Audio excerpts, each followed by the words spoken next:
Tela preta. Em letras brancas, a Secretaria de Estado da Cultura apresenta Financiamento Procultura, Governo do Estado Rio Grande do Sul, Secretaria da Cultura. Apoio IECine, Instituto Estadual de Cinema do Rio Grande do Sul. Coprodução Antro de Criação. TV Nação Preta apresenta fotos em preto e branco de pessoas negras, uma jovem de turbante e vários colares de contas, uma menina entre dos senhores, um senhor de cabelos grisalhos e argola, na frente de uma casa, um grupo com homens, mulheres e crianças, 3 homens negros, um jovem negro de turbante branco, grupo de homens vestidos de roupas brancas, uma mulher de turbante com o olhar voltado para a esquerda, em letras brancas, Nação Preta do Sul, ao lado, um punho cerrado nas cores vermelha, amarela e verde. A mulher de turbante com os braços abertos e roupa azul. Da liberdade indescritível da savana africana, do litoral impressionante do Oceano Índico, ao pôr do sol atrás dela, fundo preto, inesquecível do Oceano Atlântico. A mulher africana foi arrancada das suas terras no continente negro. Ali, onde nasceu a vida a mulher humana. olha para a esquerda. Ali, onde nasceu a mãe África. Coloca as mãos à frente do corpo. Era um pesadelo. O senhor grisalho de argola. Ser capturado e arrancado do seio familiar com extrema violência. Sentado a uma mesa, sobre ela uma vela acesa. Tilintar de espadas e tiros. Primeiro nos amarraram. Depois fomos acorrentados. Sobre a mesa uma corrente de ferro. Chegamos a Beira-Mar e avistamos uma gigantesca casa-canoa, O senhor usa uma bata. com panos brancos balançando ao vento. O pavor era enorme e ficou maior quando nos colocaram lá dentro. Eu embaixo de pública. Um lugar fechado e escuro, acorrentados uns aos outros. Ele tem olhos e nariz médios e lábios escuros. Fome, a sede, a falta de ar, o medo.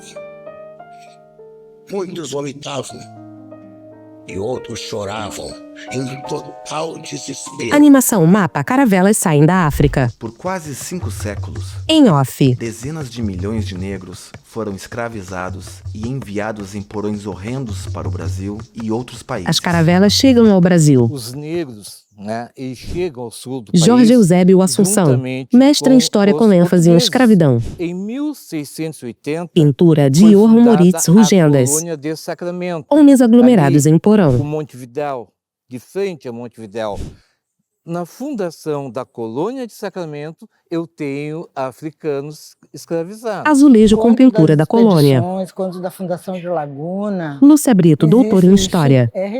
tem registro da presença de negros nas expedições que viriam. Jorge. Em 1737, quando os portugueses fundam Jorge é negro de barba o branca. Rio Grande do Sul luso, eu tenho a presença de negros escravizados. Obra de Debré. Um escravo Então, conduz eu não tropas. posso separar o elemento negro, o elemento servil da história do Rio Grande do Sul. Muito tempo se passou. O senhor negro de argola. Adoecemos facilmente devido aos maus tratos, a comida horrível e a água suja. Está em um ambiente escuro iluminado Cada dia pela morria vela. mais de nós. Tristeza, melancolia. Crianças, jovens e adultos, homens e mulheres. Os corpos eram jogados ao mar. Embora não falássemos o mesmo dialeto, por sermos de etnias diferentes, havia em nossos olhares uma cumplicidade, por compartilharmos a mesma dor, o mesmo sofrimento, o que nos tornava forte na luta pela sobrevivência e para entender o que estava acontecendo. José Flávio Terra, pesquisador. Essas pessoas não caíram aqui por acaso, né, de paraquedas, né? Elas são fruto de um sistema José é branco e usa óculos. econômico escravocrata. Foto. 5 homens negros. Também uma característica muito importante de ser uma área de fronteira. Isso talvez nos fuja o controle da quantidade de escravos, uma vez que proprietários Ao lado, painel. Movimento de Integração escravos Racial e Palmares do produtores Sul. criadores de gado e produtores rurais, possuíam tanto propriedades no lado brasileiro como no lado uruguaio. Foto: 3 Era escravos. uma forma também difícil de controle por parte do governo brasileiro da quantidade da escravaria de determinados senhores de escravos. Nós temos um racismo historiográfico. Jorge. Existe uma construção oficial desse Rio Grande mítico do gaúcho, Lúcia. do desenvolvimento, que tentou apagar a presença do negro. Obra de Debré. Porque Gaúchos condutores de quando tropa. eu vou escrever a história do Rio Grande do Sul português, Jorge. eu vou vincular esse Obra de Debré. gaúcho, entre aspas, Homem do Rio Grande. ao elemento branco. Tanto que nos dias atuais, ainda, por incrível que pareça, se diz que o progresso da região sul se dá em função dos imigrantes europeus. O imigrante, ele vai entrar muito depois. Fotos em preto e branco. Aí que vai ser dado a ênfase ao imigrante, o alemão, o italiano, o polonês. Foto: pessoas Mas até brancas em então, um vinhedo. Eu tenho aqui, no sul do país, indígenas e negro fazendo todas as atividades campeiras. Os negros foram os arquitetos da sociedade civil e militar do Rio Grande do Sul. Cláudio Nerim, historiador. Sem a presença dos negros não haveria, era impossível Foto: grupo de fazer negros. essa ocupação portuguesa aqui no Sul. Como num cômputo geral da história ocidental, Lúcia. existe esta tentativa de quebrar Ela é negra e Não usa é? óculos. as construções das populações negras. Animação: Caravelas ao mar. Inicialmente, os negros que falavam a linguagem banto foram trazidos dos portos de Salvador, Rio de Janeiro e, por terra, de São Paulo. É bom que você diga que esses primeiros negros que chegam aqui, Cláudio. né, eles são Cláudio Branco usa grupo óculos e tem barba grisalha. banto, da área central da África. Foto em preto e branco de Quem homens seriam negros. Os bantos? Os bantos seriam aqueles que ficavam ali principalmente Angola, Congo. E Moçambique, mais ou menos esse centro Jorge. da África. Eles falam a língua banto. Vídeo em preto e branco do grupo Estão Banto. presentes na língua portuguesa e no linguajar gauchesco. Que vão dar um número maior de trabalhadores escravizados para o Rio Grande do Sul. E a gente nem percebe, está falando uma palavra africana. Cláudio. Quando aqui no Sul a gente não fala dobradinha, a gente fala em mondongo, a gente está falando uma palavra banto. Quando aqui no Sul a gente não fala nem riacho, muito menos arroio, a gente fala sanga, tomar banho de sanga, pegar água na sanga, é uma palavra banto. Então, se a gente partir do princípio que Lúcia. a África é o berço da humanidade, tudo que se tem hoje partiu de lá. Até que se prove ao contrário, por enquanto, é de lá que vem boa parte do conhecimento do Ocidente. Houve escravidão, a escravidão foi cruel com os negros, Cláudio. principalmente nas charqueadas. Mas os negros foram muito mais que escravos de charqueadas do Rio Grande do Sul. Tiveram um papel fundamental na construção da sociedade militar, civil, urbana rio-grandense. As negras eram usadas, A mulher de turbante. as negras eram abusadas, estupradas, engravidavam de seus agressores e tinham seus filhos sem cuidados nenhum. E muitas morriam. Muitos filhos eram mortos, eram serviciadas, Olha para nós. usadas para a reprodução de outros escravos. Muitas nasceram, viveram e morreram escravas. Muitas sequer souberam quem eram seus pais, irmãos, família e nunca souberam o que era liberdade. Nunca souberam o que era liberdade. Vidas escravizadas, vidas sem sonhos, Seguros seios. amas de leite, cozinheiras, lavadeiras, costureiras, faxineiras, empregadas. Séria, olha para nós. Uma jovem negra de cabelos presos e camisa cor-de-rosa. XIX, A produção do charque se estabeleceu como a principal atividade econômica do Rio Grande do Sul. Através das charqueadas, se deu o crescimento acelerado do número de trabalhadores escravizados no estado. Mas a grande entrada de negros Jorge. começa a se dar a partir de 1780, quando começam as charqueadas, e faz do Rio Grande do Sul uma das principais províncias escravistas do Brasil. Encarte de um jornal. Com a queda da produção açucareira, o surgimento das lavouras de café e do ouro em Minas Gerais, aquelas pessoas escravizadas acabam vindo, então, para o Sudeste e do Sudeste, Rio de Janeiro, São Paulo, Minas Gerais, e de lá para Fotos cá. em preto e branco. E o Rio Grande do Sul, então, a partir daí, Lúcia. passa a entrar tardiamente em relação a outras províncias, vai entrar no circuito econômico do país. A produção do charque no Sul é uma coisa muito antiga. Foto. Homens e Muito carnes penduradas. antigamente. Se deu com os índios, se deu com os negros também. Jorge. Mas em 1780 começa a produção em larga escala Foto. do charque, Charqueada em Pelotas. através de um cearense, José Pinto Martins.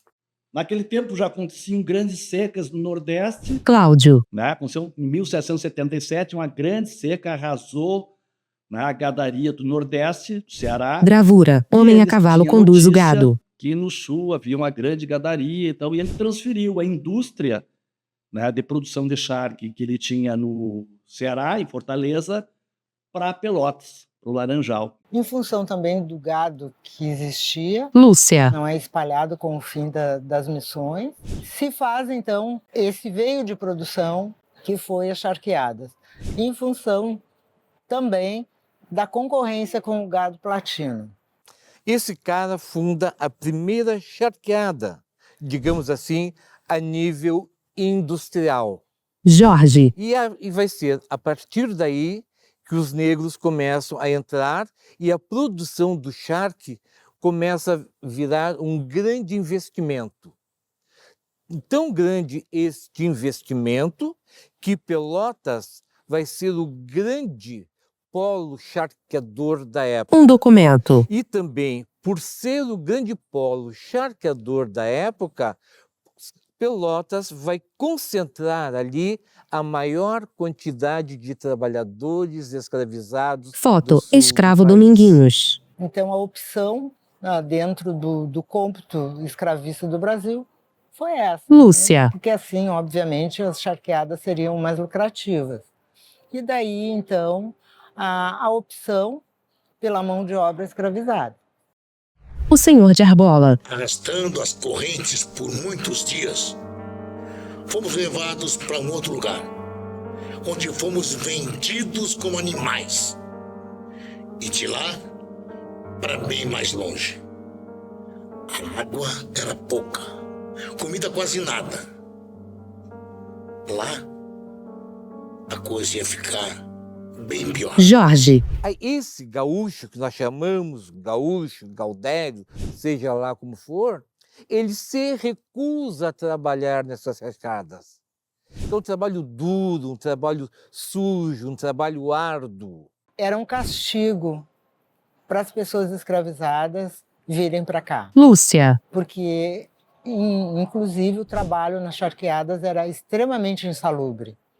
Então, essas pessoas, elas passaram... Gravuras e fotos antigas de por escravos questões nas bastante charqueadas. sérias, questões de saúde. Foto. 3 negros com cordas nos E pescoços. essa ideia romântica de que aqui era legal, não era não. Instrumentos de tortura Então, na época das charqueadas. caminhavam os animais, salgavam, colocavam para secar. O sal, ele é corrosivo, não é? E do outro lado, então, tinham os restos que não eram aproveitados e as pessoas trabalhavam no meio das coisas apodrecidas, onde tinham corvos, animais.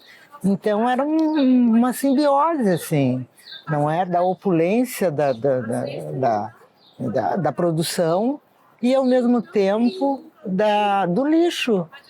As pessoas trabalhavam no meio do lixo. Além dos insetos, O senhor de Arbola. cobras, a febre e a peste, tínhamos que nos submeter às chibatadas. E as charqueadas começam a dar certo. Jorge. Tanto está que Pelotas será a cidade mais importante, a cidade mais rica do sul do país nessa época. Este período, como as charqueadas, foi o período mais próspero, Lúcia. não é? Do Rio Grande do Sul. Foto, centro E de que tem Pelotas. por base, então, a mão de obra dos escravizados. Os negros são o pilar do desenvolvimento de Pelotas.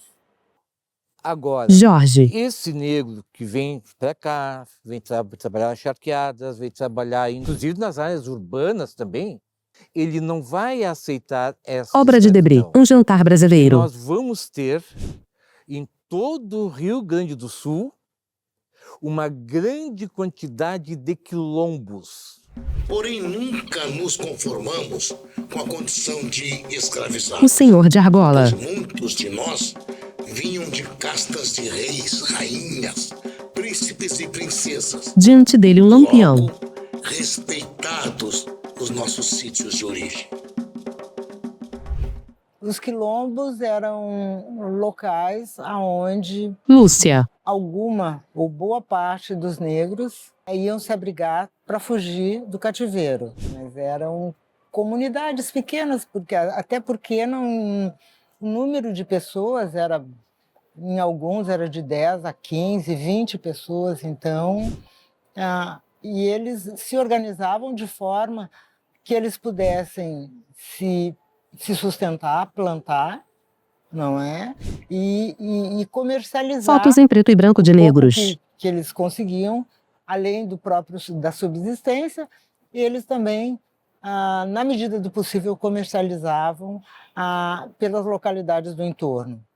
As extensas famílias, portanto, que se casam entre si, Daiane sendo Mollet, escravizados, pós-doutora em História, libertos, mestre em são Ciências também Sociais. legatários de terras, né? Isso é muito importante para a gente perceber porque que hoje essas comunidades quilombolas, elas mantêm esse parentesco, porque ele se atualiza, né? Porque ele surge ainda na primeira metade do século XIX, com a população escravizada que chegou na região. Não é? Então, nós temos o mais famoso, que durou mais tempo, foi o do Manuel Padeiro, não é? Em Pelotas. Esse quilombo do Manuel Padeiro, na minha opinião, foi o mais importante quilombo do Rio Grande do Sul. Gravura, negros em um quilombo. Não por ser em números de escravos significativo, mas o que Manuel Padeiro e seus quilombolas Jorge. iriam tentar fazer. Era um plano de Manuel Padeiro, que viveu na Serra dos Tapes, em Pelotas, lá. Era a sua ideia. Gravura, um escravo enforca um homem branco. Revolta de escravos e começar a libertar a escravaria, a começar pelas charqueadas e abolir a escravidão no Rio Grande do Sul. O senhor de Arbola. Correr para a mata na primeira chance que aparecesse e encontrar o abraço fraterno do irmão quilombola ou padecer nas mãos de um capitão do mato. Os quilombos eram a grande esperança do povo negro no período escravista. A sociedade hegemônica Lúcia. não admitia que houvesse esses quilombos. E eles tinham até uma certa autonomia, inclusive econômica, tinham utensílios, tinham mulheres, crianças, e foram polos de resistência. Fotos do quilombo. Contra o sistema escravista. Manuel Padeiro recebia armas do exterior, que ele chamava dos gringos. Isto aí, esse grande plano de Manuel Padeiro, é que faz dele, na minha opinião, o maior quilombo de todos os tempos no Rio Grande do Sul.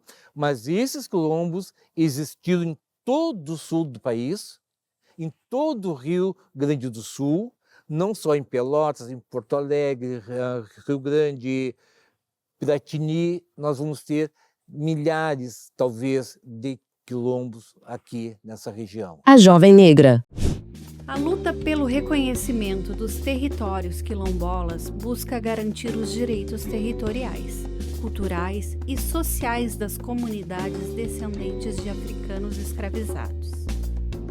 A expansão agrícola e imobiliária coloca pressão sobre as terras quilombolas, muitas vezes resultando em ameaças e conflitos. Acho muito importante para nós esse reconhecimento dos quilombolas. Carmen Lúcia dos Santos, presidente da Associação Quilombola Canguçu. A gente tinha vergonha de tudo, tinha vergonha de todos, a gente não conseguia falar.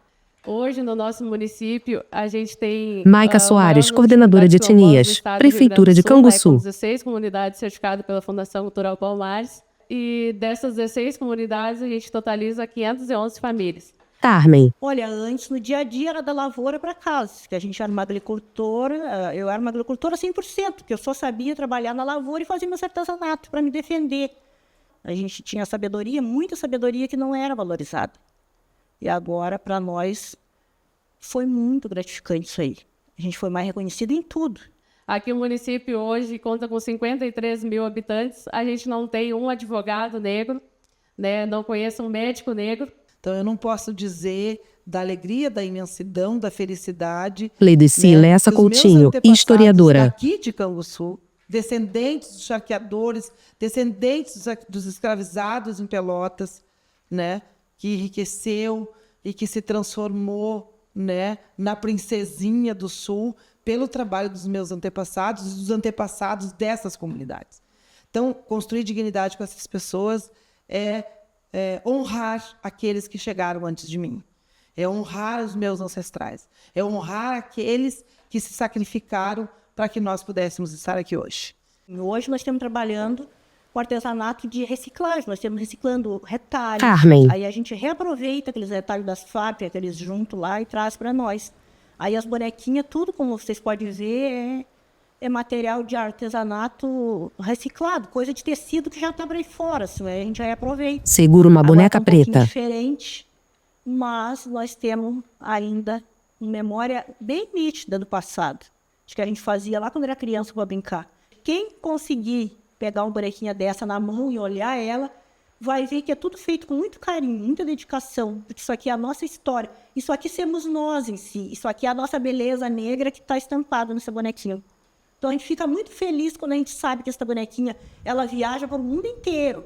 Então, isso é que me deixa muito feliz de saber que os nossos traços dos ancestrais, do nosso passado, que a gente desde pequenininha resgatava isso aí, agora nós estamos conseguindo se ver através das nossas bonequinhas. A gente não tinha esse conhecimento uns dos outros, né? Maica. Hoje a gente consegue identificar as pessoas, né? E a questão da autoestima também, né? A gente se reconhece, se assume. Então, para nós, isso é muito especial. Eu imagino muita coisa. Maria Joana, Conselho Fiscal da Associação Quilombola Canguçu. A cor e a própria cor dos meus netos, para quem eu passo os bonequinhos. Segura uma boneca. Recuperar a memória dessas pessoas, recuperar a história dessas comunidades. Leideci. Recuperar e dignificar todos aqueles que sofreram no chicote, que sofreram no inferno dos negros. Porque o sul do Rio Grande do Sul era reconhecido como o inferno dos negros. Os homens e mulheres que chegavam aqui viviam no máximo 7 anos trabalhando nas charqueadas. E trabalhando, morrendo nas charqueadas. Então, para mim, estar aqui hoje, vendo que apesar de tudo isso, nós sobrevivemos e estamos aqui construindo e exportando a nossa cultura e o nosso conhecimento é o de mais belo que a vida pode ter me oferecido. Hoje eu me... Joelita Bittencourt, líder comunitária Rio Eu sou Pardo. catequista, faço parte da diretoria aqui da igreja, né? A gente montou um grupo de mulheres quilombola também, então eu sou presidente do grupo de mulheres quilombola. Eu também fiz curso das PLSPs, né? De promotoras legais. Quando eu casei, eu morei 20 anos em Caxias. Então tu viu que não é bem assim, não é que os outros têm que mandar, tu tem que ter autonomia para se mandar. A gente nunca A gente nunca teve festa. Eu continuo não tendo porque, como diz, a gente ajuda, eu ajudo a fazer a missa e coisa, né? Então, eu me achei na obrigação, né, de quando eu voltei para cá, ajudar.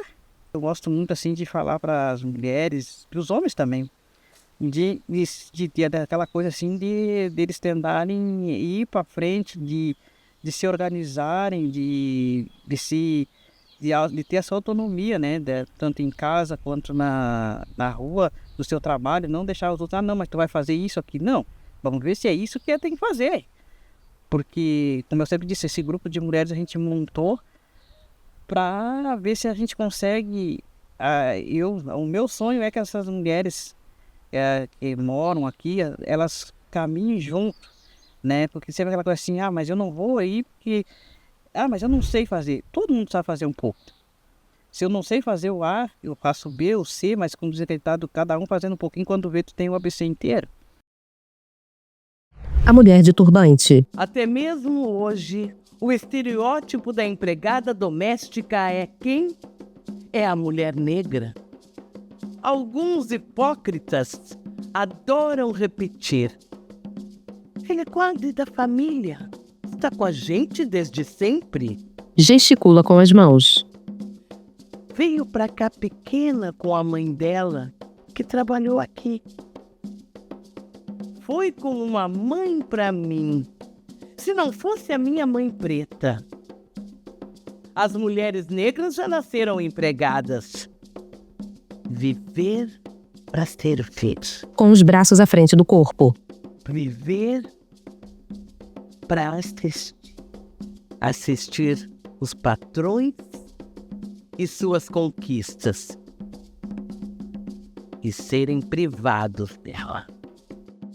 Mas parte dessas mulheres negras já conseguem reagir, já não suportam mais ser escravizadas, desrespeitadas.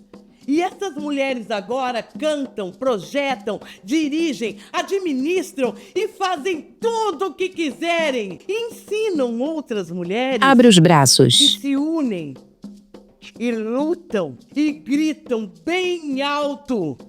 Gritam por seus direitos. Então, a gente começou a visitar o Quilombo, né? Fazer palestra de saúde. Carmen Célia da Silva, enfermeira, Rio Pardo. Em relação a problemas cardíacos, DSTs, hipertensão, sequelados de AVC, né? Para tentar aliviar esses acontecimentos, né? Na população negra. A gente sabe, né, que o racismo está em alta. Jusela de Almeida, enfermeira, Rio Pardo. Os projetos que a gente tem, que a gente consegue fazer, que a gente consegue juntar um pouco da população, tipo no Quilombola, a gente vê a dificuldade que eles têm, né, muitas vezes em ser negro, né, não tem a mesma, vamos dizer assim, a mesma chance, né, que teriam as outras pessoas. E a gente batalha para isso, né? A gente quer chegar no dia em que a gente possa dizer que somos todos iguais. Essa história é bem antiga, né? Senhora Adair, Quilombola, Rio Pardo. Os mais antigos contos, em 1888 já existia essa comunidade aqui, que aí tem a história da fazendeira, né? Jacinta Souza, que era a dona das terras, né, e dona dos escravos da época, né? Está dentro da igreja. Então, consta que ela, antes de virar uma comunidade aqui, ela já trazia os seus escravos debaixo de uma árvore que tem ali, para rezar. Ele usa máscara de proteção. E quando veio a abolição da escravatura, em 1888, que ela se obrigou a ter que libertar os escravos, então ela doou uma parte das terras dela. E aí, como eles já tradicionalmente já haviam rezar aqui, resolveram construir essa capelinha aqui. Imagens da parte externa da igreja. Humilde, né? De pau a pique, de barro e de capim. E aí, ao decorrer dos anos, veio melhorando para chegar nesse ponto que está agora, né? Mas segundo o que acompanha, diz que desde e aquela cruz que está atrás de mim lá, aquela cruz que é de pé, né? Cerne de pé. Então aquela cruz foi uma das primeiras coisas que eles trouxeram para cá. Ela era só a cruz. O altar. Ali. E aí, depois, já bem agora, foi colocada dentro de casa, né? Mas ela era na rua. Os que ficaram nessa área de Quilombo são poucas famílias, que ainda permanecem até hoje. Tem 2 que são próximos aqui da igreja, e tem mais longe aí, tem mais umas 4 ou 5 famílias que moram em cima da área, essa que era da Jacita Souza. Então, na verdade, nós como sempre mantivemos uma comunidade, minha família sempre fez as festas aqui, sempre teve uma festa. Ela, todo dezembro, que a padroeira que Nossa Senhora da Conceição, todo 8 de dezembro, que é o dia dela, sempre fizeram essa festa. Imagem de Nossa Senhora da Conceição. Várias interferências, porque tem a outra igreja no lado aqui, que é dentro dos brancos, que na época lá, os negros não podiam entrar lá, porque aquela igreja foi construída um pouco também para que eles queriam que os negros não tivessem vínculo nenhum, porque a ideia era de construir aquela outra igreja lá e terminar com essa pequena aqui, que era dos negros. O único vínculo que os negros tinham era a religião, porque eles são católicos, são devotos, né? E se não tivesse a igreja, eles não teriam vínculo nenhum aqui, seria mais fácil de que eles não fossem resistir, né? Mas aí, como eles resistiram e não desmancharam, aí ficou naquela assim, as festas saíam, a mesma padroeira, a Senhora da Conceição, todas as duas. No topo da igreja, uma cruz. Na época, não saía gente. Os negros faziam uma semana e os brancos faziam na outra. Ao redor da igreja, amplo terreno. Aquela estabilidade que tinha, ela se manteve por um tempo. Até quando alguém resolveu buscar essa história de novo, que as terras eram dos negros, né? E aí tem um cidadão aí que conseguiu fazer uma tese, conseguiu fazer o resgate de tudo de novo. E aí entrou a história dos quilombos, né? Do resgate da terra dos negros e conseguindo, né, que o governo reconhecer como aqui é uma terra quilombola, é uma terra registrada hoje em dia. E no momento que foi reconhecido como quilombo aqui, as coisas começaram a mudar para pior de novo. A revolta voltou igual lá naquele tempo. Os fazendeiros da época, todos que agora são donos das terras, eles não admitiram isso. E se revoltaram contra os negros, né? A Jovem Negra. O mais longo movimento armado do Brasil acontece em solo rio-grandense, entre os anos de 1835 e 1845. Foi uma revolta liderada pela elite pecuarista e escravista gaúcha contra o governo imperial do Brasil. Jorge. Bem, em todos os conflitos armados no Rio Grande do Sul, até mesmo o Brasil, eu tenho a presença dos africanos e seus descendentes, todos. Os negros, então, eram chamados em troca da liberdade. Lúcia. E também porque os senhores, eles podiam, não é, quando eram chamados, ou eles ou seus filhos, eles mandavam, então, pessoas escravizadas no lugar, com a promessa de liberdade. E no sul aqui nós temos principalmente esta presença na chamada Guerra dos Farrapos. Foi uma guerra civil da elite gaúcha contra o poder central. Homens montados a cavalo. E uma guerra que, por incrível que pareça, não contou com o apoio do povo. Nós temos toda uma farsa histórica que diz que foi o povo gaúcho contra o império. Não foi. Foi a elite da agropecuária gaúcha contra o império. Nós temos o hábito de dizer que os lanceiros negros foram mortos em Porongos. Não foram os lanceiros. Um homem negro fardado a cavalo. Infantaria negra. Porque os escravos, eles tinham tanto os lanceiros quanto a infantaria. E a infantaria negra que vai ser dizimada lá em Porongos. Além desses negros atuarem brilhantemente, eles foram traídos. Foi dizimada para que se conseguisse fazer o Tratado de Paz. Foi uma traição vil entre Caxias e Canabarro. Pinturas, Barão de Caxias e General Canabarro. Entrega os negros desarmados para que Caxias ataque esses negros e os mate. foi um vil extermínio de negros que houve em Porongos. É uma vergonha para o Rio Grande do Sul festejar, ter Canabarro como sendo um herói, visto que ele tirou as armas dos negros para que esses negros fossem atacados e mortos. Gravura: negros montados a cavalo e com lanças nas mãos. Caxias diz abertamente: poupe a vida de brancos e índios, pois esta pobre gente pode nos ser útil ainda um dia. Ou seja, era para matar somente os negros.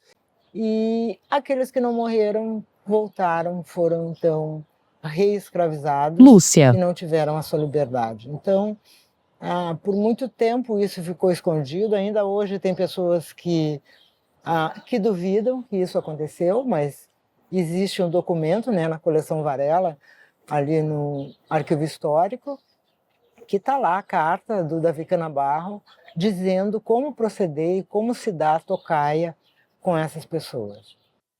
Lanceiros negros. Gravura: a cavalo e com uma lança na mão, um homem negro diante de um homem branco. Predominantemente ex-escravos dos imperiais. Os farrapos não pegavam seus escravos para irem para a guerra, e pegavam escravos do inimigo. E com a promessa de libertá-los depois, eles engajavam esses escravos no exército. Esses eram os lanceiros, esses eram a infantaria negra. Ou seja, escravos do inimigo. Querem a carta de alforria, lutem ao nosso lado. Não querem lutar, continuam sendo escravos. Eles entraram numa guerra que não era deles. Eles... Lúcia. Foi prometido uma liberdade que não lhe concederam. E no final da guerra, o impasse maior era essa. O que fazer era esse, né? O que fazer com aqueles negros militarizados num país escravista? A jovem negra. O crescimento das religiões de matriz africana no Rio Grande do Sul acompanha a chegada de trabalhadores escravizados às terras gaúchas, principalmente os que chegaram em grandes quantidades para trabalharem nas charqueadas, oriundos de diversas partes do Brasil. Se a gente for observar, o Rio Grande do Sul começa no litoral. Fotos em preto e branco das cidades. Rio Grande, Pelotas, de Rio Grande para Mostardas. O litoral negro, ele é tanto um espaço geográfico, Daiane. compreende hoje as atuais cidades de Santa do Norte, Tavares e Palmares do Sul, e a gente pode estender também para a região de Osório.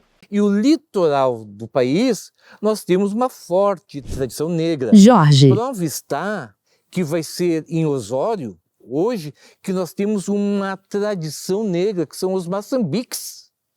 Os maçambiques de Osório, aqui que vê que é a herança cultural negra no litoral, que marcou, tanto está que vive até os dias de hoje. Manchete de um jornal. Apresentar o Moçambique é apresentar a nossa cultura da raça negra, uma cultura que... Um rapaz amarra um sino de palha no tornozelo. apareceu aqui junto com meus avós, com meu pai, e foi passando de geração em geração. Faustino Antônio. O negro era preso, vivia dentro da senzala. Então o que eles faziam? Amarravam um guiso. Então o que nós temos comemorando hoje? Nós temos essa nossa massacre, significa o quê? Um momento de alegria, de estar livre, de cantar, de poder dançar. Presidente da Associação Cultural e Religiosa Moçambique de Osório. Logo após, em outubro, festa de Nossa Senhora do Rosário, em Osório. Pessoas ao ar livre. Uma senhora e um senhor negros de coroa. Só que a gente é negro. O negro... existe o racismo. A senhora chora. Então é muito difícil. A gente já foi corrigido dentro da igreja porque era negro. Faustino em uma igreja. Negro não poderia entrar dentro da igreja. A gente já disputou, a gente já procurei bispo, fui a Porto Alegre, fomos no bispo, trouxemos o bispo no jornal, tudo para inverter essa. Porque eles não queriam mais que se apresentasse, porque isso é um grupo que não é grupo de apresentação religiosa, Como se não é religiosa se eu canto, meus cantos são religiosos? Maçambiqueiro, ser maçambiqueiro é uma coisa que... Ser maçambiqueiro é uma coisa nossa, que nós negros... É orgulho de ser maçambiqueiro, de usar essa roupa, de manter essa tradição. Para nós, ser maçambiqueiro é tudo que a gente sonha em ser e morrer ali dentro da tradição. Em um espaço com piso de madeira, homens descalços, de chapéu e roupa branca dançam. Fazem passos ritmados com as mãos. Pessoas assistem. Um grupo toca tambor.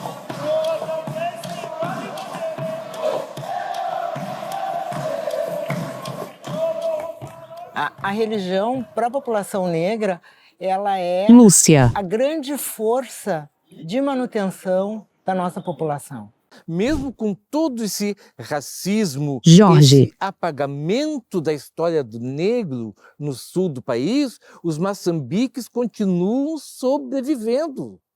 E através da religião a gente Lúcia.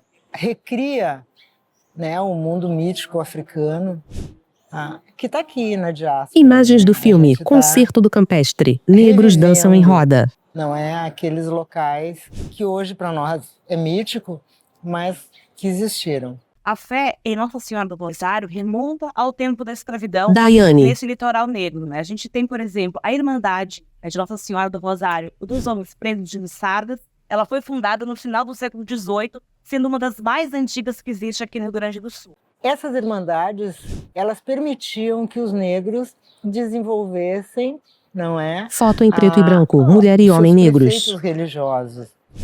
Não é que foi a única forma dos negros Obra de Debré. se reunirem. Coleta de esmolas para a Igreja do Rosário. Pela religião, pela religiosidade, pela Igreja Católica, quanto pelo poder civil. Elas também, com o decorrer do tempo, elas tinham um papel de proteção. Homens de roupa branca dançam em uma igreja. Não é? Então, de encaminhar os filhos das viúvas, de ajudar as viúvas, de um enterro digno, porque negros eram atirados. Não havia cemitérios para os negros, então as irmandades eram o canal para isso. Daiane. Ela ainda existe e existe a partir de pagamento de promessa. Tem, portanto, Foto. essa O Quicumbi do Rincão dos Negros. Paixão Cortes, Rio Pardo, 1954. Ele menciona que tanto o ensaio de Quicumbi, né, que é realizado atualmente em Mostardas, né, nas comunidades quilombolas de Teixeiras e também, né, de Tavares, junto com Maçambique de Osório, eles são um patrimônio imaterial, né, de matriz africana, portanto, aqui do Brasil meridional, né? Então a gente tem uma fé que remonta ainda o tempo da escravidão, de uma santa que apareceu, né, na beira do mar e que ela ensinou, né, para os negros as gingas e cantigas que atualmente ainda são entoadas sempre que um promesseiro tem uma promessa a ser paga porque a santa intercedeu a seu favor. Lúcia. A cultura ela tem raízes e daí a forte tendência, não é, que nós temos no Rio Grande do Sul das religiões de matriz africana. Não é, nenhuma opressão conseguiu apagar isso. Noite. Em um altar, imagem religiosa de uma santa iluminada por uma luz azulada.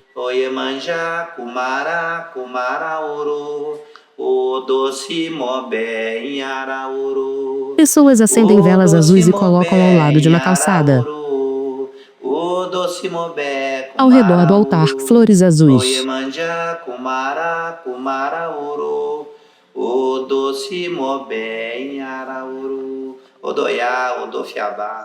Eu amo essa santa, eu tenho devoção por ela. Uma mulher de Não tem um óculos. pedido que eu não faça para ela, que eu não alcance. Usa máscara de proteção. E hoje eu vim aqui agradecer para ela, pela minha família estar toda com saúde, meus netos, trazer um pouco do meu amor para ela. Aos poucos, fomos nos reconhecendo, nos unindo e nos fortalecendo. O Senhor de Argola. Guardando os nossos segredos, as nossas tradições e a nossa religiosidade. Enquanto o homem branco nos fazia crer no seu Deus, Ora, um Deus que castigava e produzia sofrimento nunca foi o nosso Deus. Nós cultuávamos a nossa fé e fingíamos acreditar no homem branco. E a nossa fé era crer ou em Alá ou nos nossos orixás. Baba Diba de Iemonjá, babalorixá e sanitarista. É a divindade que pariu o mundo e tudo que nele habita e tem vida. É a senhora de todas as cabeças, senhora do equilíbrio mental. É a mãe que amamenta o mundo. É a força das águas, dos oceanos. Altar com diversas imagens religiosas. O dia de Iemanjá, dia 2 de fevereiro, é um dia em que as fronteiras teológicas se abrem e que as tradições de matriz africana, Umbanda, Quimbanda, se unem com a tradição católica para festejar uma única divindade. Roupas e imagens religiosas. Então, as fronteiras se misturam. Iemanjá, foto em preto e branco, duas mulheres carregam vasos de flores. Passam a ser a mesma divindade. Então é um dia em que acontece aqui no Rio Grande do Sul a maior festa de Iemanjá da América Latina. E que pessoas que são da tradição e que não são, acabam levando o seu barquinho com os pedidos para a deusa das águas. Foto em preto e branco de uma senhora. É o estado que acolhe o maior número de terreiros do Brasil. Muitas pessoas que se assumem de terreiro. Que você pergunta qual a sua religião, diz: eu sou batuqueiro, sou de tradição de matriz africana com muito orgulho, ou sou umbandista com muito orgulho.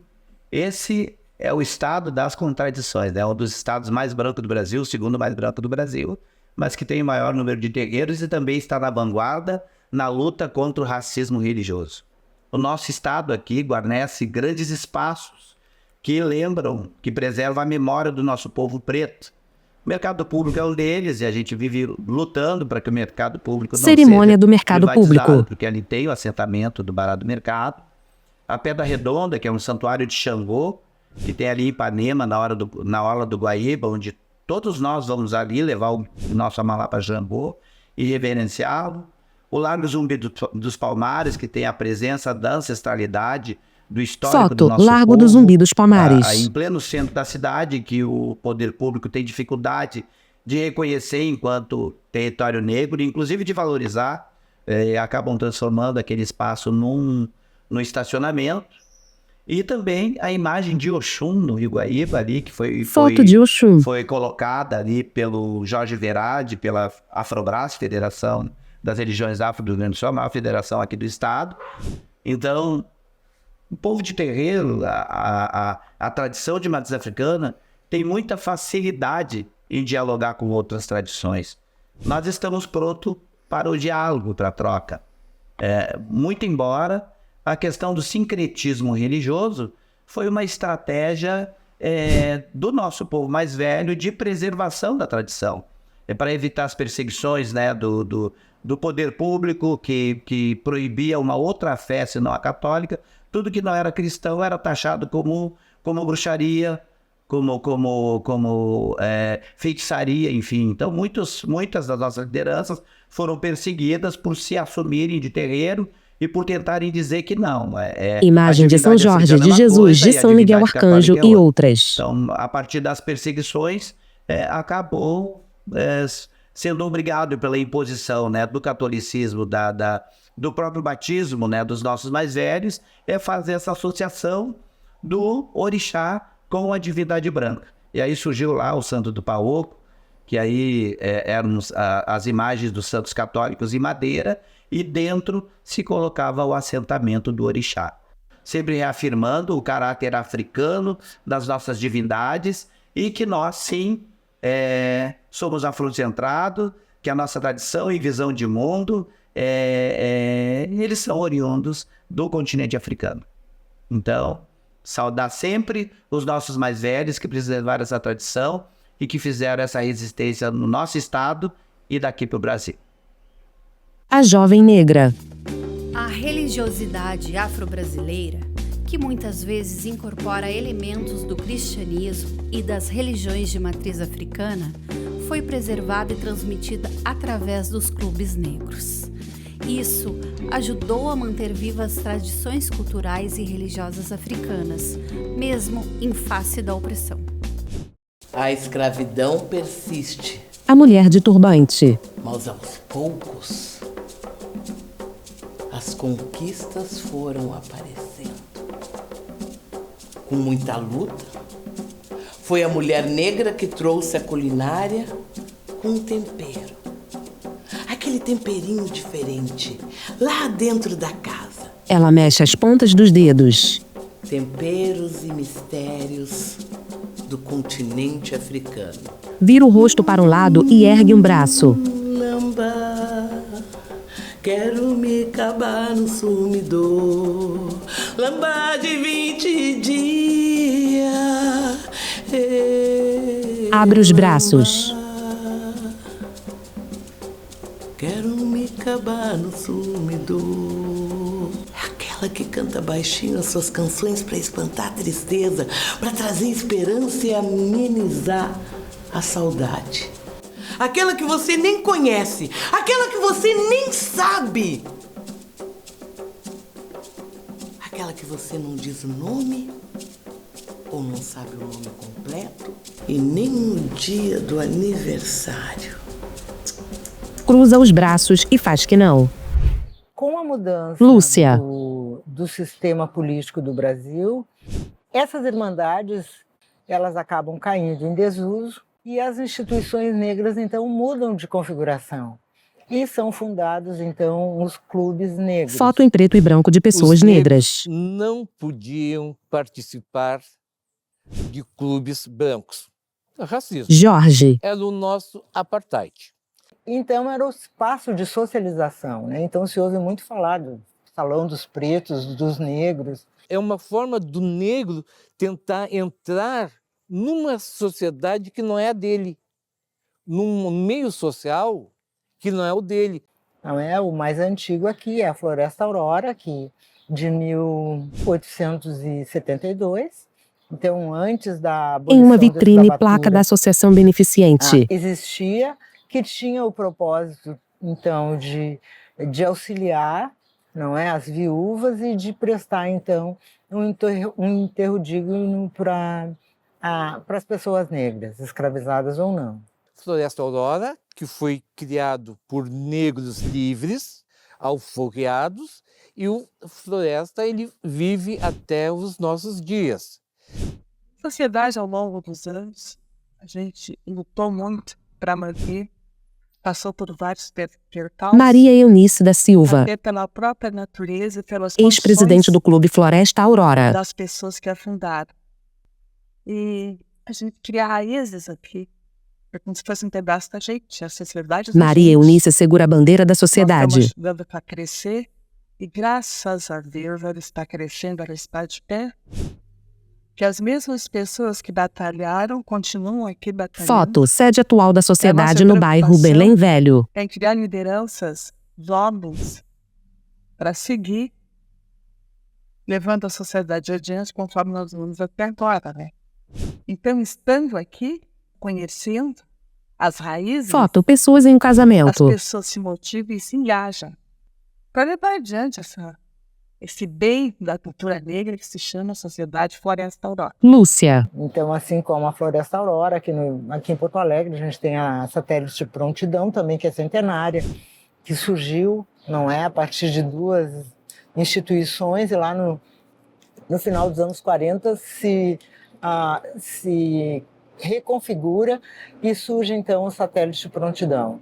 Ao longo de sua trajetória, Voz de a Richard Associação Satélite Guterres. Prontidão, que surgiu em função da demanda por visibilidade e da necessidade de espaços Foto de em preto e branco, sociabilidade dois casais de destinados à noivos. comunidade negra, atravessou muitos desafios. Fachada do prédio da mas associação. prossegue corroborando para o desenvolvimento da comunidade negra, promovendo e divulgando suas contribuições culturais e a sua história. Mãos femininas seguram o livro Clube 24 de Agosto. Legenda: não apenas em Porto Alegre havia clubes sociais negros, mas por todo o Rio Grande. Então, o 24 foi construído em 1918 pelo Teodoro Neir Rodrigues Madruga Crespo, e presidente do Malaquias Clube Oliveira. 24 de Um dos Agosto. próprios fundadores, o Teodoro Rodrigues, ele desenvolvia a escola de artes e ofícios, né, que buscava dar instruções para a população negra e carente de Jaguarão através das artes, Rodrigo Francisco, dos ofícios produtor de cultural. costura, né, o processo de alfabetização da população negra da cidade. Porque o clube também é um grande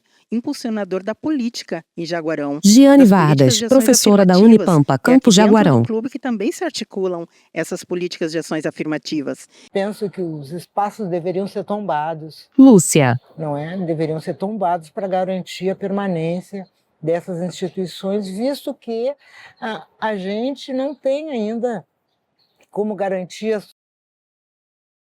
marginalização do clube Jorge. vem conforme a marginalização do povo negro. Os pela especulação imobiliária, esse capitalismo empurra essa massa trabalhadora para fora dos perímetros mais tradicionais. O senhor de Argola. Dos grandes centros urbanos e sofrendo constantemente a perseguição dos modernos capitães do mato, a violência policial contra a comunidade negra.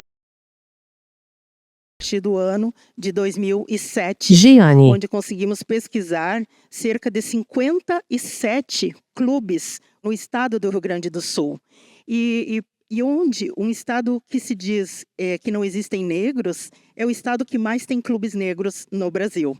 Da mesma forma que por muitos e muitos anos nós vamos ter CTGs de negros e CTGs de branco.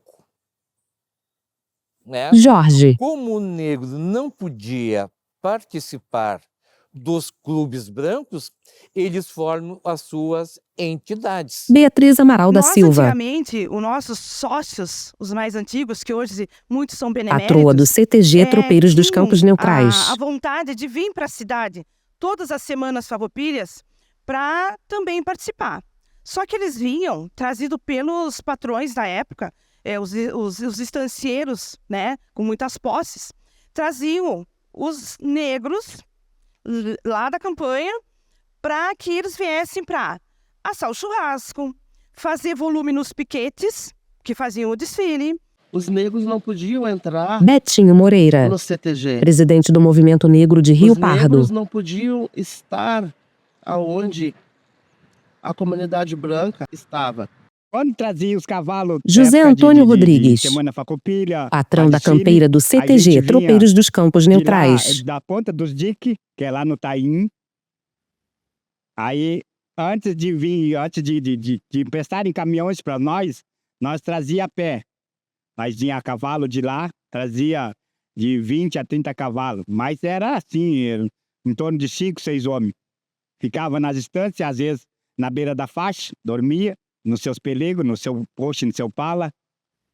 Aí, quando chegava 20... Legenda, 20 de setembro, dia do desfile das comemorações farroupilhas. A pessoa branca mandava o negro encilhar o cavalo. Foto, homem montado a cavalo. Encilhava o cavalo para eles, aí fazia o desfile. Nós, negros, nunca, sim. Se desfilava, era atrás dos últimos lá. Esta mulher preta, a mulher de turbante, que hoje tenta se libertar, esta nova mulher preta, está de braços cruzados. É ela que querem atingir. É esta que vocês insistem em não respeitar. Essa que você paga menos por ser mulher, ou por ser negra, ou por ser mulher. Põe um braço sobre o outro. Aquela que só entra pela entrada de serviço. Aquela que os seguranças seguem nos comércios e como seguem. As que têm filhos assassinados pela polícia por serem jovens, por serem negros. Aí assim, eles começaram a questionar. Beatriz. Por que todo mundo participava, no então hoje CTG Rodeio dos Palmares, e nós, como negros, né, me colocando já ao lado deles, não podiam entrar nessa entidade. Lá no Rodeio dos Palmares, antigamente... José Antônio. Quando eles dançavam, nós negros só espiávamos. Se espiavam, às vezes era repreendido. Depois, ao longo dos anos, foi ficando melhor. A gente só não entra para dançar, mas ficou melhor. Eu notei quando eu fui participar do meu primeiro concurso regional fora, na cidade de Rio Grande. Luane Teixeira Lima. Eu notei que a maioria das prendas eram brancas. Primeira prenda juvenil. E tu não via prendas negras, com cabelo afro, mas não, tu não via. Eu achava que quando eu fosse fazer o primeiro concurso eu ia sofrer muito bullying, essas coisas, por cor de pele, racismo, essas coisas. Dentro do meio de CTG, eu agradeço muito por nunca ter passado por isso. Mas fora, acontece e muito.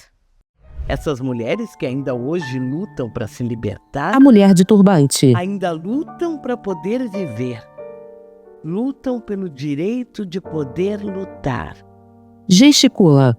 Poder estudar. Lutam para salvar os seus filhos. Filhos que são alvos da polícia.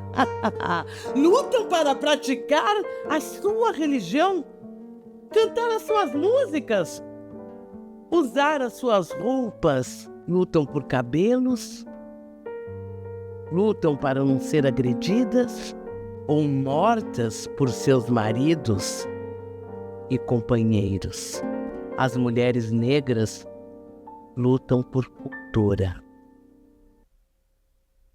A jovem negra. Os clubes negros foram fundamentais na preservação e promoção de ritmos e danças afro-brasileiras, como o samba. Esses ritmos se tornaram a base musical do carnaval. Elementos do candomblé e de outras religiões afro-brasileiras foram incorporados às celebrações carnavalescas, influenciando as músicas, as danças e as fantasias. A percussão ela é uma coisa Lúcia. introjetada na cultura.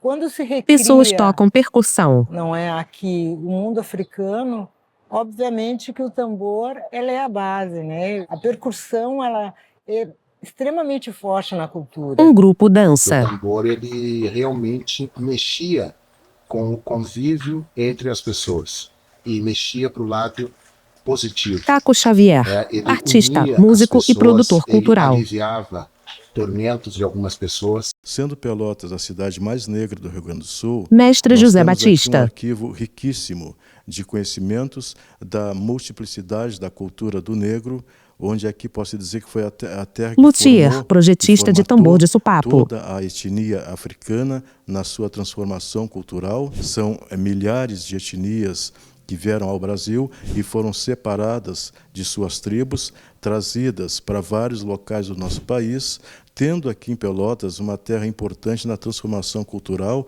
e na importância do instrumento chamado supapo, ao qual eu sou atuante como projetista no projeto Cabobô. O supapo Edu Nascimento, é o nosso percussionista. tambor, né? Genuinamente é o nosso tambor aqui no Sul.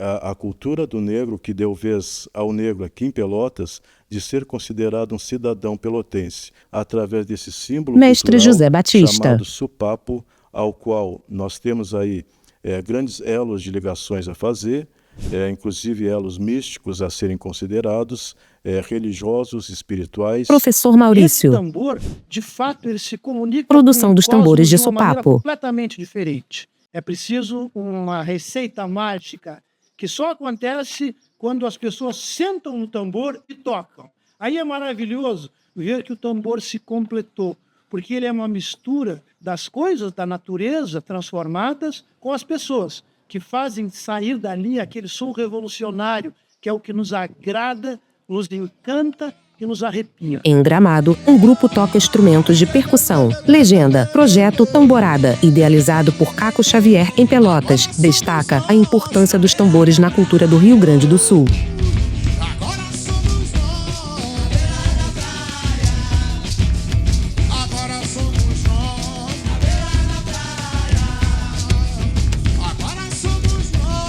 Homens ao microfone. Em uma parede, a Casa do Tambor. As nossas manifestações culturais são cada vez mais fortes no dia a dia do povo. O Senhor de Argola. Da culinária, a dança do samba, ao rock, do rap, ao soul e do funk, ao blues. Na busca pelos espaços e pelos reconhecimentos... Érica Cardoso Correia. Pela visibilidade, na verdade... Presidente do Conselho Municipal de Cultura de Santa Vitória do Palmar. Grupos formaram blocos carnavalescos, alguns evoluíram para clubes sociais e outros formaram escolas de samba nos seus bairros. A cultura afro, ela tem essa... Matheus Teixeira de Castro, carnavalesco. Forte, tanto na escola de samba, quanto na vida de muitos componentes, né? Até a década de 40, 50... Pedro Vargas, historiador. O carnaval de Porto Alegre, ele tinha 2 reis momos. O rei momo branco e o rei momo negro, né? Que é o seu Lelé, que é o rei momo negro mais conhecido, né? E que o carnaval do rei momo negro, carnaval negro era na Cidade Baixa, antes da Ilhota, que tinha ali o arroio de Luve, passava no meio. Né? Mapa da cidade. Em frente a hoje o Museu de Porto Alegre, né? João Alfredo, ali atrás. Porque carnaval... Edu Nascimento.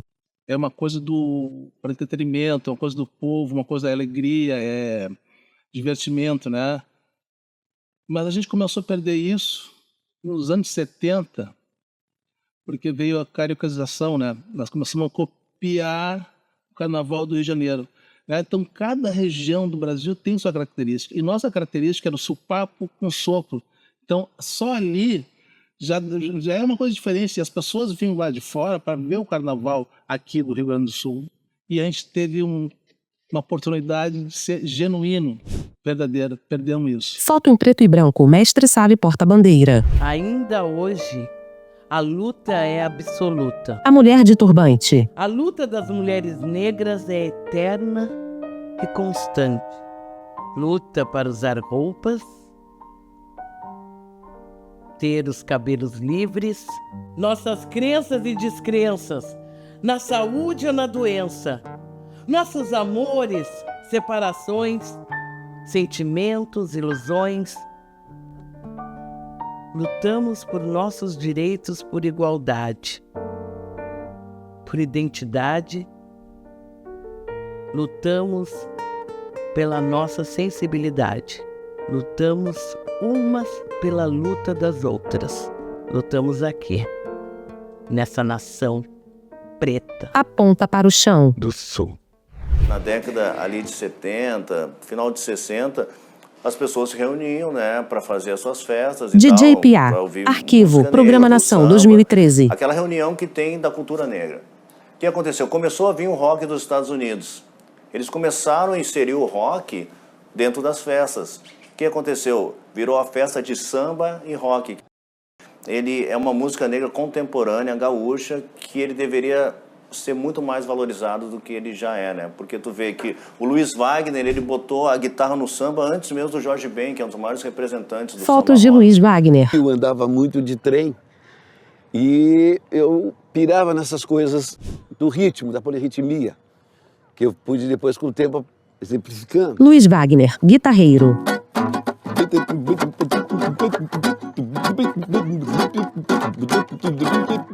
Né? Esse tipo de onda de música.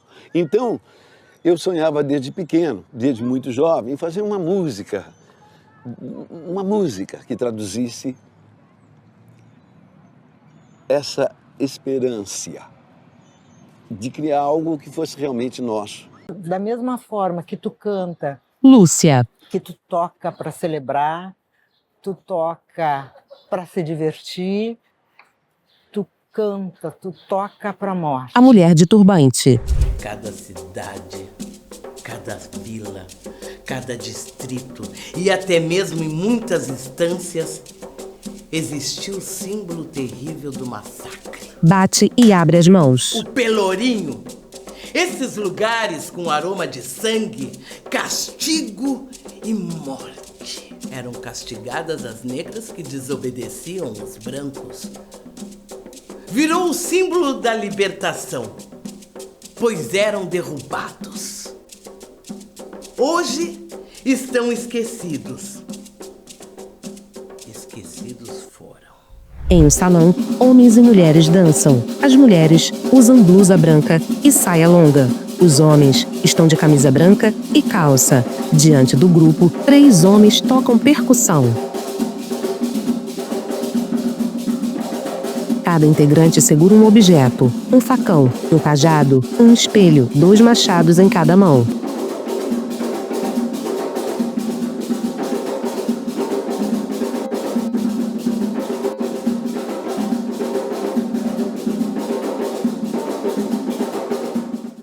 A Jovem Negra. A cultura negra teve uma influência significativa na formação da sociedade porto-alegrense, manifestando-se em diversos aspectos como a música, a dança, a culinária, a religião e as práticas sociais.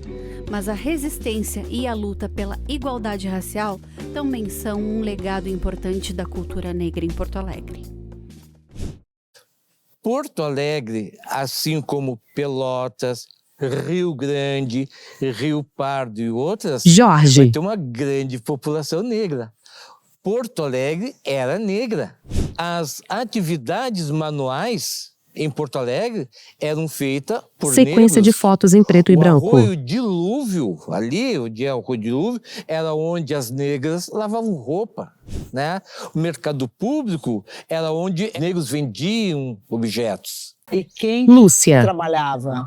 Né? Quem é que tinha assim a maior projeção? Eram as quitandeiras. Foto. 2 mulheres As sentadas. mulheres Uma delas que, segura uma bolsa de palha. que vendiam N produtos ali. Então elas tiveram um papel importante. Então, os Porto Alegre é negro. Jorge. É negro mesmo. E essas atividades manuais são todas feitas por negros. Embora Porto Alegre seja uma cidade comercial, as atividades de peso, as atividades braçais, são todas feitas pelo elemento negro. Aliás, como em todo o Rio Grande do Sul. Vídeo em preto e branco. Porto, não é? Então era uma tradição dos negros trabalharem no porto. Homens descarregam uma Então, navegação. assim, a formação de Porto Alegre, ela tem na sua base o trabalho negro. Até a forma de conduzir a família foi influenciada pelo matriarcado africano. O senhor de Argola. E no Rio Grande do Sul, a tradicional dança do fadrão nada mais é do que maculelê. Eu me dei conta e coloquei para todos os outros militantes que havia um apagamento da memória negra. Pedro na cidade de Vargas, Porto Alegre. historiador. Então vocês têm um exemplo, assim, que talvez seja o exemplo que fica melhor, mais concreto, é o caso da Redenção, né? Chamado oficialmente de Parque Farroupilha desde 1935, em função de que em 1935 fez 100 anos do término da Revolução Farroupilha, então em homenagem... Visto do alto, o Parque Farroupilha. Parque Farroupilha. Mas o nome Redenção é um nome que está no imaginário da população porto-alegrense até hoje, né?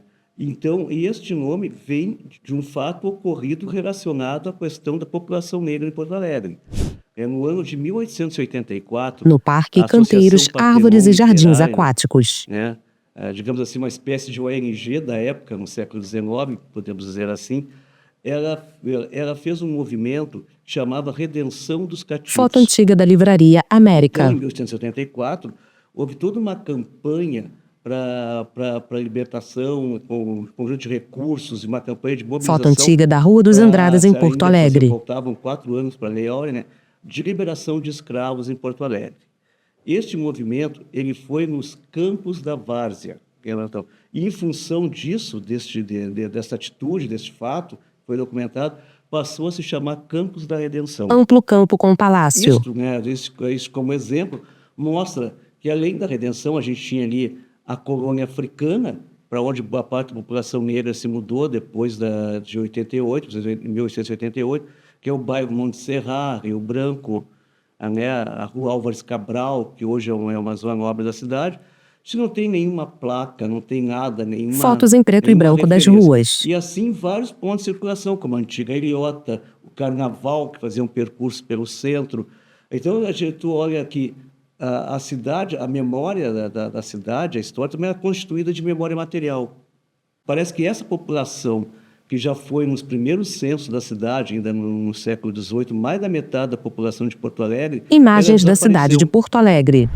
O último país do mundo a extinguir o regime escravista foi justamente o nosso. O senhor de Argola. Isso porque sofreu influência na Inglaterra. Mas, mesmo assim, não diminuiu em nada a distância que nos coloca à margem de uma sociedade racista e preconceituosa. Pessoas circulam pelo mercado público.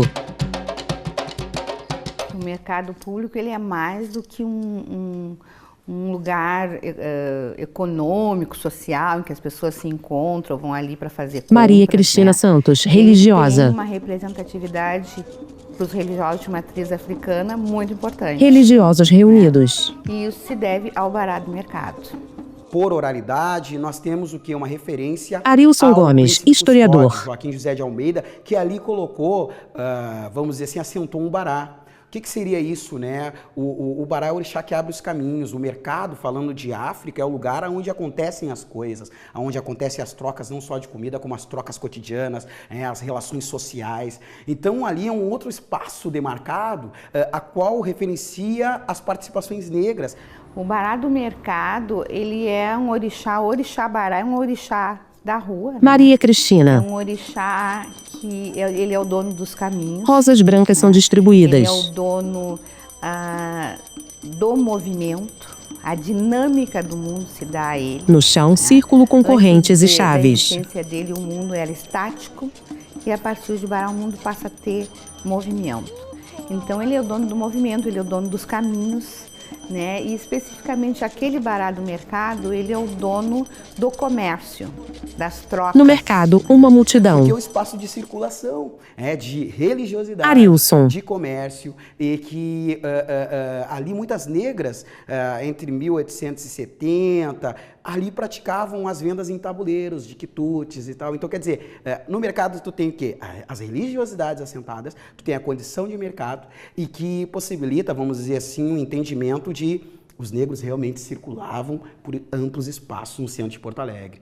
E o mercado representa muito. Legenda. O monumento do Bará do Mercado é um dos marcos do projeto Museu de Percurso, que conta a história do negro em Porto Alegre. No chão, o Bará, círculo com correntes e chaves. O Museu de Percurso, eu particularmente, eu enxergo o museu como uma ação. Museu de Percurso, local a céu aberto. Negro, mas do povo negro em Porto Alegre. No chão, pegada em formato do mapa da África. Uma visibilidade na sociedade porto-alegrense e gaúcha. Até porque o propósito do museu justamente foi esse desapagamento dessa cultura, da ação desta população, de uma forma, digamos assim... Grande tambor com desenho de negros. Geográfica, um apagamento dos lugares de apropriação do povo negro na cidade de Porto Alegre, que é invisibilizado. Assim, então, o museu ele surge no fim da década de 90, a partir mais ou menos de 1998. No chão, placa, Museu Percurso do Negro em Porto Alegre. A nossa cultura, tradições O Senhor de Arbola. e religiosidade passaram a influenciar os diversos segmentos no Brasil colonial. Ensinamentos que se perpetuaram de gerações em gerações até os dias atuais. Lúcia. Então a gente está remoendo a história, removendo aquilo que ficou escondido para a elevação da autoestima da população negra. Não é que por muito tempo foi desvalorizada. Continua ainda aquele ímpeto de luta, de se conseguir alguma coisa melhor, de se ter uma sociedade mais justa, uma sociedade menos discriminatória. Nós resistimos para que o negro tenha um bom emprego. Betinho. Nós resistimos para que a comunidade negra consiga estudar, consiga fazer uma universidade. Uma sociedade ela vai viver em paz, Lúcia. Vai ser democrática quando essas iniquidades que hoje a gente vive não existirem mais. E eu acho que o caminho é esse. É racismo velado, é o racismo direto ou indiretamente. Tu tens amigos negros, mas quando um negro vai namorar tua filha, aí já muda o assunto. Joelita. Eu acho que, principalmente o negro hoje, ele tem que entender que ele também tem seu lugar, tem o seu espaço, né, na sociedade. E não ficar sempre esperando, não, mas se o fulano disser que tiver vaga, se fulano dizer... Não, tu tem que ir atrás e às vezes tu mesmo dizendo que não tenha, mas tu vai lá e diz assim, eu tenho o direito de ter, Isso aqui eu tenho direito. Eu tenho meus deveres? Eu tenho meus deveres, mas eu tenho meus direitos também. Então, se eu tenho meus direitos, eu quero. E daqui Lúcia. a alguns anos, com certeza, a gente vai estar falando de outras coisas, de produções, de coisas concretas, de feitos, não é? Realizados pela população negra em pé de igualdade com todos os outros grupos. Cada um tem que amar a sua raça, Betinho. a sua etnia, a sua cor. Cada um tem que se orgulhar do jeito que veio ao mundo. Todos são seres humanos. Mas quem foi escravo foi o negro. Todo mundo tem que ter o seu espaço, né? Com educação, humildade, mas sempre correndo atrás do que sonha. Joelita sorri. A nossa luta não acabou em 1845 com os lanceiros, com a infantaria negra. Jorge. Não acabou depois com outras guerras mais. A nossa luta, ela permanece, ela continua em pé e cada vez mais nós estamos empoderando negros nesse mundo que está aí e que não é aquele que a gente ainda deseja. O Senhor de Argola. Há 4 séculos tentam nos embranquecer, nos tornar invisíveis e nos matar. E nós decidimos, além de não morrer, enegrecer ainda mais essa nação com a axé do universo e da nossa ancestralidade. Nessa nação preta do sul. A tela escurece. Produção executiva: Gabriela Barenho. Direção: Nando Ramós. Roteiro: Gabriela Barenho e Nando Ramós. Créditos selecionados: assistente de produção Nando Ramós, Lore Nelson Nogueira, Juliana Gomes e Lorena Sanches. Criação de trilha sonora: Andier Borba e Pamela Amaro. Mixagem e masterização de trilha sonora: Regis Moewis. Locução e narração: Eduardo Essartes. Áudio: Eduardo Essartes e Jefferson Brum Garcia. Gerência técnica: Eduardo Essartes. Acessibilidade audiovisual: Gama TV. Roteiro e narração de audiodescrição: Kelly Cunha. Coprodução: Antro de Criação. Realização: Nação Produtora Audiovisual. Atriz e ator convidados: Denizele Cardoso e Simar Antunes. Lista com o nome das participações. Nosso agradecimento especial aos colegas do Projeto Gema, que através da autorização do Lucas Luz, nos emprestaram material para ilustrar o Moçambique de Osório. A pandemia impediu nosso registro. Nossa homenagem a quem inspirou essa obra e nos motiva a seguir. Em memória de Luiz Wagner Guitarreiro, Sirmar Antunes e Vera Cardoso. Esta obra cinematográfica foi realizada com recursos do Fundo de Apoio à Cultura, Procultura, Rio Grande do Sul, FAC, Lei número 13.490/10. Procultura, Governo do Estado, Rio Grande do Sul, Secretaria da Cultura.